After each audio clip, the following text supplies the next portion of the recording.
ভাই। এ যুবক ভাই, আকাশের কেমনি বুঝলেন আপনারা? আবহাওয়া দপ্তরের লোক নাকি? আল্লাহর কাছে আমরা তো দয়া চাইলাম, তাই না? যদি বিরক্ত হন তাহলে দোয়া করবো। মেহেরবানি করেছে, আজকে মেহেরবানি করেছে। ওয়া চলবে না, দোয়া করবো। আরো তো 4টা আয়াত আছে। আচ্ছা, কোরআনের মহব্বতে বৃষ্টিতে ভিজতে তো রাজি আছেন তো নাকি? ডিজিটাল যুবক বসো। তাহলে বইয়ের ভালোবাসা বইয়ের কাছে আমি অল্প সময় শেষ করে দেব। এই যে আমার এক সিটি পাঠাইছে, টাকা দিছে রে, আমার টাকা না। শোনায় যুবক, একখান সিটি আসছে, পড়বি শোন। কি লেখছে জানো? হুজুর আসসালামু আলাইকুম। ওয়ালাইকুম আসসালাম। আমরা কয়েকজন আপনার বোন, আমাদের বাসা পোড়াদহ, আমরা আপনার কণ্ঠে একটা গজল শুনতে চাই। আমার যখন ফুরাবে দিন এই গজল, অথবা তুমি আসমানে থাকো প্রভু, 1100 টাকা আপনার জন্য হাদিয়া।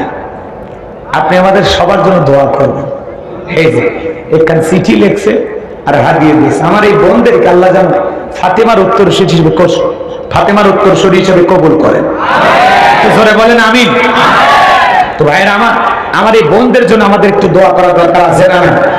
মা বোনদের জন্য আমাদের দোয়া ভালোবাসা আছে না নাই? শোনেন এ যুবক, বইয়ের ভালোবাসা বইয়ের কাছে, মায়ের ভালোবাসা মায়ের কাছে। বিয়ের আগে মা মা মা, স্কুলে যাচ্ছি মা, কলেজ যাচ্ছি মা, এটা মা, ওটা মা, এটা মায়ের আসল ছাড়িস না। আর বিয়ের 3 দিন পরে বউ ছাড়া তুমি কিছু বোঝো না। এই কথাটা না? বিয়ের 3 দিন পরে বউ যা বলে তাই। বিয়ের 3 দিন পরে পাতিল আলাদা করে, রান্না আলাদা হয়, এরকম আছে না? হ্যাঁ, বাসর ঘরে বউরে পরিষ্কার ভাবে বলবে, আর মা বাবা যতদিন বেঁচে থাকবে এক পাতিলে রান্না হবে। পিতা মাতা মারা গেলে পাতিল আলাদা হবে। কথা কোন ঠিক কি না? আর বিয়ে 7 দিন না যাইতে আমাদের বাড়িতে ভবিষ্যৎ চিন্তাবিদ ঢুকে যায়। তুমি কেন একাই তোমার মা বাবার সেবা করবা, দেখাশোনা করবা, যেটুকু বেতন বা সব তোমার মা বাবার পেছনে খরচ করো। আমরা আজকে 2 জন আছি, ভবিষ্যতে 3 জন হবো। এই যে চিন্তা ভাবনার কথা বইলা শ্বশুর শাশুড়ির থাকে মা বাবাকে আলাদা করে, এরকম ডিজিটাল বউ আছে না নাই? কষ্ট হচ্ছে আপনাদের? আজকে সংসারগুলো ধ্বংস হয়ে যাচ্ছে। এই সমাজের কিছু ডিজিটাল মা বোন স্টার জলসা, জি বাংলা সিরিয়াল দেখে শাশুড়িকে কিভাবে তার স্বামীর কাছ থেকে আলাদা করা যায় প্ল্যান প্রোগ্রাম সাজায়। কতক্ষণ ঠিক কিনা? যুবকদের পায়ে হাত দিয়ে অনুরোধ করি, বইয়ের ভালোবাসা বইয়ের কাছে, মায়ের ভালোবাসা মায়ের কাছে। কাউকে অবহেলা করো না, সবাইকে ভালোবাসো। কতক্ষণ ঠিক কিনা? বউ পায়া তুমি মা বাবাকে ভুলে যাও। আজকের যুবকেরা পাগল হয়ে যাওয়ার পিছনে একটাই কারণ, শ্বশুর বাড়ি থেকে নগদ কিছু যৌতুক পায়। একটা পালসার ডিসকভার যদি পায় শ্বশুর বাড়ি থেকে, পাশাত তলে দিলে আর পাশা গরম হয় ভাই। শাশুড়ির দরজায় যা ব্রেক করে ডাক দেখায় আম্মা। শাশুড়িকে জামা একটা পাইছি, ছোটবেলায় মাদ্রাসায় পড়েছিল, গুন্না সব মুখস্থ। শ্বশুরক দেখা হলে ডাক দেয় আব্বা কেমন আছেন, আব্বা কোথায় যাচ্ছেন, আব্বা কি খেয়েছেন।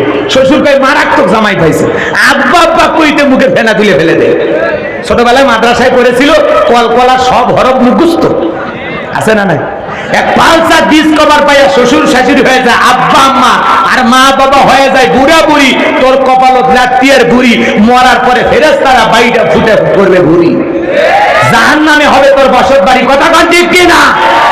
যুবক, নিজেকে পরিবর্তন করো না, পিতা মাতাকে কোনো অবহেলা করো না। তোমার মতো একটা ছেলেকে এই বেঈমান স্বার্থপর তোর 25 বছর 22 বছর মা বাবা ছোট থেকে পর্যন্ত লালন পালন করতে গিয়ে ওইরকম 10টা 15টা 20টা পালসার ডিসকভারের টাকা তোর পিছনে খরচ হয়েছে।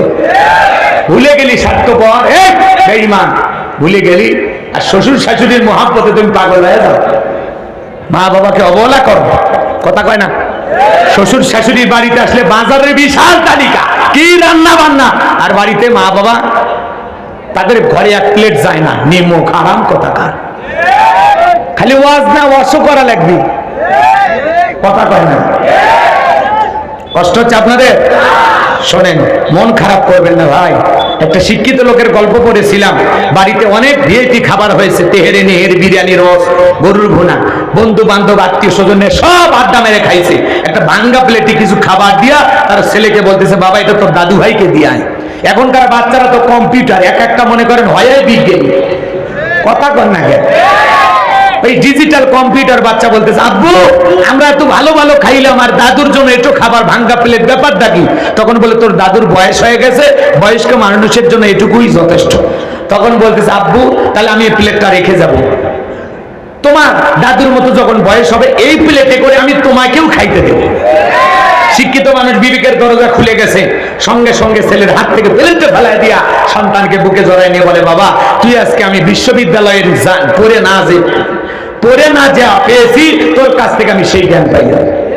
তুই আমার বিবেকের দরজা খুলে দিলে। এই কথা বলে সন্তানকে আদর যত্ন করে। আর স্টোর রুমে বাবাকে ফেলে দিয়েছিল, সেখান থেকে বাবাকে 3 তলায় নিয়ে গেল, বাবাকে গোসল করা দিয়ে, শরীরে তেল মালিশ করে দিয়া, নতুন জামা কাপড় পরায় দিতেছে। বিবি তখন বলতেছে, বৃদ্ধ মানুষটাকে আবারও কেন উপর তুললেন? বলে, আজ থেকে আমাদের বাবা আমাদের পাশের রুমে থাকবে, বাবাকে দেখাশোনা আমরা করব, আমরা যা খাবো বাবা তাই খাবে, আমরা যা পড়বো বাবা তাই পড়বে, বেশি যদি বাড়াবাড়ি করিস 1 2 3 পাঠায়া দেবো বাপের বাড়ি। একটা পুরুষ যদি শক্ত হয়, মহিলা এত ত্যাগ করতে পারে? আপনি পুরুষ না হিজড়ে? আপনার বউ এত মাতবাড়ি কেন করে? কথা কন না? আর মাতবাড়ি তো করবে আজকের অধিকাংশ যুবকগুলো। হ্যাঁ ছুটি ভাই, হ্যাঁ মাশাআল্লাহ। আমি একটু লম্বা টাইম ওয়াজ করি, তোর ভাই ঢাকায় যাবে বলতেছে, ভালো লাগতেছিল ভাইকে, তো আমি ঢাকায় যাব, বিশেষ কাজ আছে, ওনার ছুটি, আল্লাহ কবুল করে।